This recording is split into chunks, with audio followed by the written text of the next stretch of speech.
in this particular question, it is given that the set of equation, okay, is consistent. इसका मतलब ये है कि देखो वेरिएबल तो यहाँ पे 2 दे रखी है, इक्वेशन 3 दे रखी है, इसका मतलब किसी भी 2 को सोल्व करके उसकी जो वैल्यू है वो तीसरे को सेटिस्फाई करना चाहिए. कंसिस्टेंट का मतलब it has a solution. Okay, please mute your mic. Consistent का मतलब ये है कि 3 इक्वेशन है ना यहाँ पे, किसी भी 2 को सोल्व करो एक्स और वाई के लिए, तो वो तीसरे को वेरीफाई करना चाहिए, तभी सॉल्यूशन है ना उसका, अदरवाइज तो सॉल्यूशन पॉसिबल ही नहीं है. क्लियर? तो अब इसमें हमें करना क्या है, बेसिकली हमें P की वैल्यू फाइंड करनी है for the system being consistent. Consistent here again, I want to say that there are 3 equations and 2 variables. तो better alternate ये होता है कि solve for x and y any 2 equation and then put the value of x, y in the third equation. In that way you can get value of x and value of p. एक ये तरीका हो गया. और the same can be obtained through the determinant should be 0. कौन सा determinant? ये वाला p cube p1 p plus 1 cube p plus 1 फिर 1 फिर p plus 2 का क्यूब है, then p plus 2 and 1. okay, so this must be equal to 0 because the system is inconsistent. When we have some this kind of thing, then try to make maximum number of zeros. तो यहाँ पे जो operation लगेगा यहाँ पे वो क्या है, C2 is replaced by C2 minus C1 and C3 is also replaced by C3 minus C1. तो अब हम एक नया डिटरमिनेंट बना लेते हैं after using the conditions. Clear? तो पहली जो कॉलम था वो था p क्यूब p एंड 1.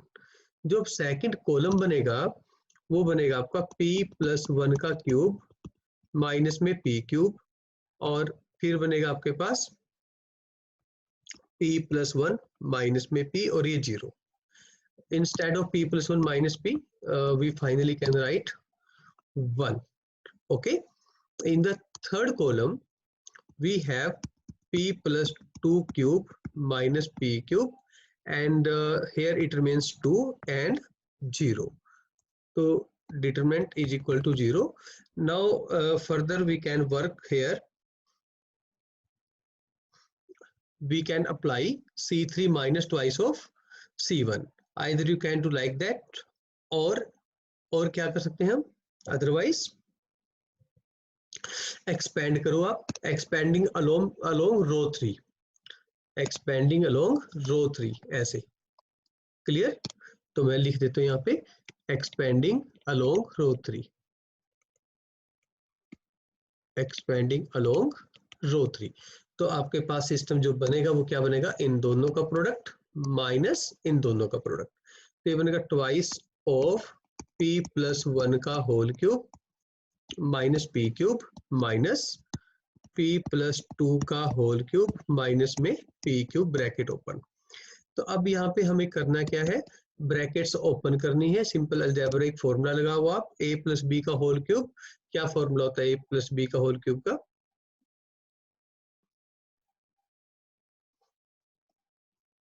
क्या होता है भाई, a cube plus b cube 3a square b 3ab square minus b cube तो है ये माइनस. तो यहाँ पे भी a cube plus b cube plus 3ab 3a square b square, यहाँ पे आपके पास 3 2 6 इंटू p का square plus 4 3 12 into p minus p cube is equal to 0. तो यहाँ पे कुछ टर्म्स है जो कैंसिल हो रही है. अगर हम बात करें p क्यूब से p क्यूब, तो यहाँ पे p क्यूब से p क्यूब कैंसिल हो रहा है. क्लियर है?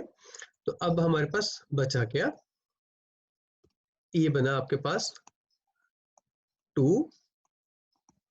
3p square plus 3p plus में 1 minus 6p square plus 12p plus में 8 इज इक्वल टू 0।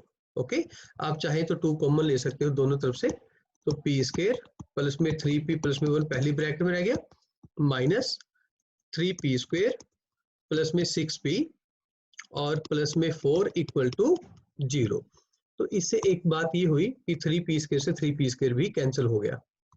ओके, तो वैल्यू बची आपके पास 3p प्लस में 1 माइनस 6p माइनस में 4 equal to 0 and finally you have minus 3p minus 3 is equal to 0, यानी कि p plus 1 equal to 0।